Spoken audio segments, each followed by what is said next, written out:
Show me the timer. No, alright, okay. Famous pianist Arthur Rubinstein once said, "I have found that if you love life, life will love you back." In the words of actress Audrey Hepburn, the most important thing is to enjoy your life, to be happy. It's all that matters. And according to ancient Greek tragedy and Sophocles, to be doing good deeds is man's most glorious task. All of these people are significant figures throughout history, well known for their many great contributions to society, and all of their quotes have one thing in common. They are all wrong. Good morning, distinguished panelists, respected teachers, friends, and parents. Thank you all for attending my thesis. In my thesis, I am going to explore the topic of the ultimate purpose of people's existence in relation to suffering and endurance. There is indeed a purpose to every person's existence in this world, one that transcends the basic necessities of life. Each and every one of our lives works toward fulfilling a greater, profound plan. My life, your life, the life of that random homeless guy on the side of the street, they all have meaning. Everything that takes place in our lives happens for a reason, whether it brings suffering or happiness. It is in realization of this ultimate greater meaning that people can and should gain the endurance to overcome all the obstacles in life. The meaning of life has been a question mark since the beginning of mankind. A vast array of different cultures and civilizations have thought up their own distinct views regarding the topic. And so, to gain a better understanding of how people perceive the meaning of life, I will examine three different perspectives: ancient Greek literature, ancient Roman philosophy, and the Christian Bible. Firstly, the ancient Greeks. This civilization has some of the most developed and significantly influential ideas in the purpose of existence, ideas which are reflected a great deal in their literature. The beliefs and ideas of the ancient Greeks in literature revolve around a single major component: their polytheistic worldview. The Greeks are well known for their belief of multiple gods and goddesses. Some of the most popular depictions of said deities in literature are probably the Iliad and the Odyssey, epic poems written by Homer. Those gods are often portrayed to be whimsical and inconsistent. They are divided among themselves by their own different desires.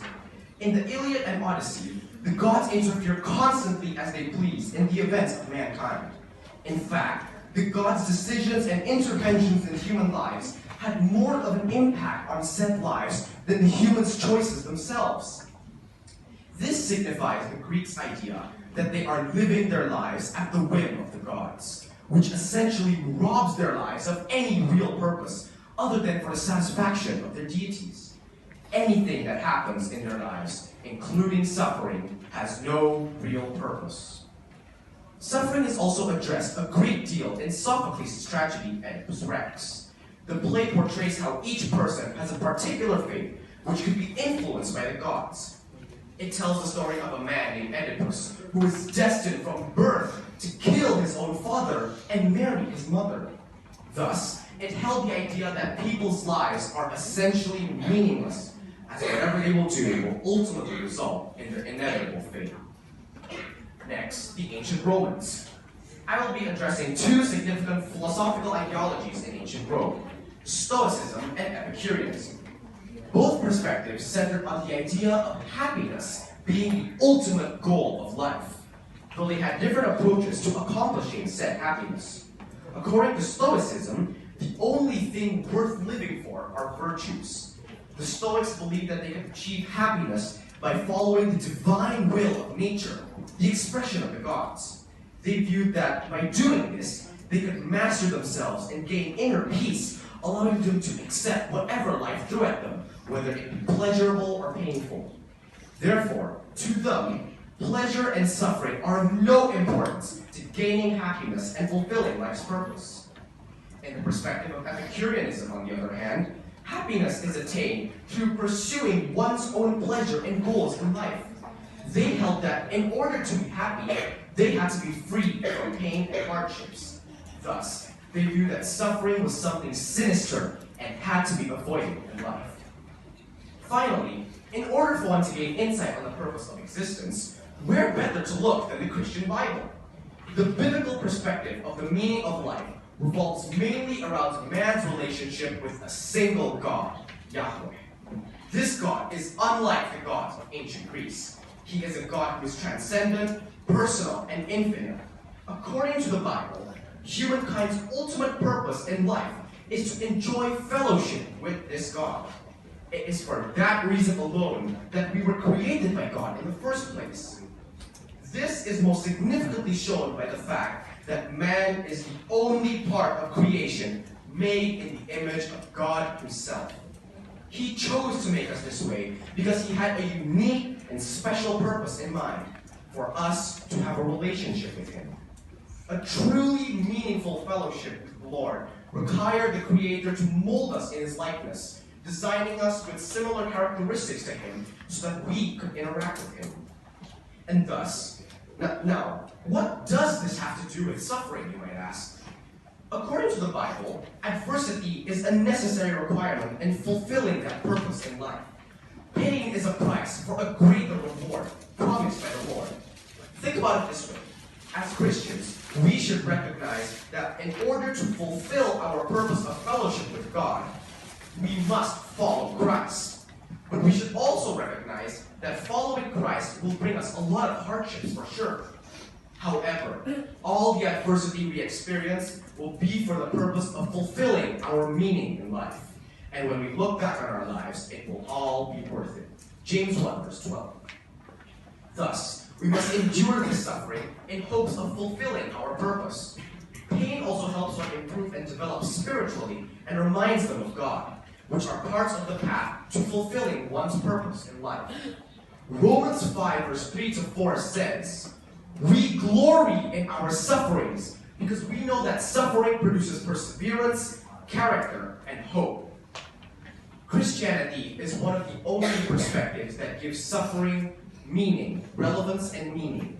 It gives the hope that pain isn't all that bad, as Christ is in control and has promised all of us a happy ending.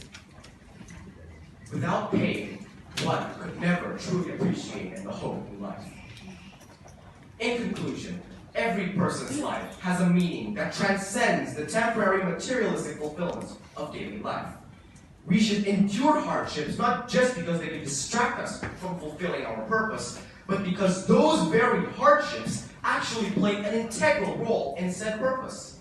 Even negative, painful experiences in life can work towards the greater good of fulfilling the meaning in life, and thus people should endure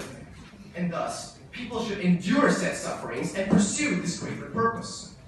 To conclude, after extensively analyzing a number of sources and views, most ideologies seem to perceive that there is indeed meaning behind life, whether it is something materialistic or a profound, transcendent purpose. Most cultures also appear to believe in purposes of life in relation to supernatural forces, such as deities. However, the biblical worldview appears to be the most reasonable and hopeful perspective, due to the unique character of God, who wants to save His children regardless of their deeds.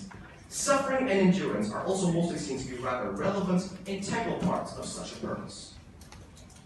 Now, Ethan, you might be asking, this is a great thesis and all, but what does any of this have to do with me? Well, in case I wasn't clear enough before, this is the very meaning of life we're talking about here. Realizing life's purpose is what highlights a clear path for one to follow in the very journey of life. Without a legitimate goal or destination to achieve in your life, your existence will be little more than a blind walk in the dark with no real sense of where to go or what to do. Russian novelist Fyodor Dostoevsky once said, "The mystery of human existence lies not in just staying alive, but in finding something to live for." Through realizing our life purpose, we can well fulfill said purpose and live out life to its very best potential. The sources I've explained have already made it clear that we do have meaning in life.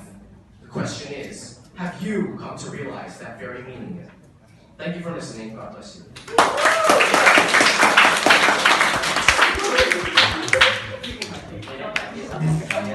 So, first question is for you. Have you realized it, Ethan? Yes. So, what do you realize what the purpose of life for you? I realized in my beliefs is that the purpose of life. First of all, thank you for your question. I believe that my belief is that the purpose of life is in accordance to the Christian perspective, as I have already presented earlier. It is that the ultimate it's true that everyone might have their own calling. Some might have their calling to become a doctor or an artist or whatever. But ultimately, all of us live. All of us were created by the Lord to have fellowship with Him. So that is the ultimate goal, the ultimate destination of everything we do in life. So, as teenagers then, if you're going to address this issue to your friends, what do you think is the biggest challenge for you right now to live your purpose according to God's will? Well, every person has, to me or my friends? For you, like, if you would like to address this issue to the teenagers, what do you think is the biggest challenge that teenagers nowadays face? I think one of the common problems is that many teens nowadays, they feel like they don't have a calling in life. They feel like they don't have a specific purpose in what they're doing. They kind of feel lost, if you know what I mean. So they might not know exactly what to pursue in life or what to achieve because they just don't have a specific goal and thus they feel lost. So that's one of the biggest problems teens appear. Okay, you kind of like use purpose and calling interchangeably in that answer. Can you define purpose and calling? Purpose. Thank you for that question as well. Purpose is the ultimate reason of our very existence, at least in the definition in the scope of my paper. However, calling, although calling isn't exactly the main focus or scope of this paper, calling is more to the specific aspirations or dreams that one will achieve in life that God tends to bring them to. Like lots of the teachers at CBCS like to say, "Oh, I used to want to be this, but God gave me my calling to be a teacher to serve the children," for example. And I think that's a very good calling for you. I respect that. Okay, so the last question is then from me. Okay. Okay. So calling first or purpose first? I believe it is purpose first. Without doubt, purpose first. Because if you don't know the ultimate goal in life, how can you know the specific goal in life? And then you?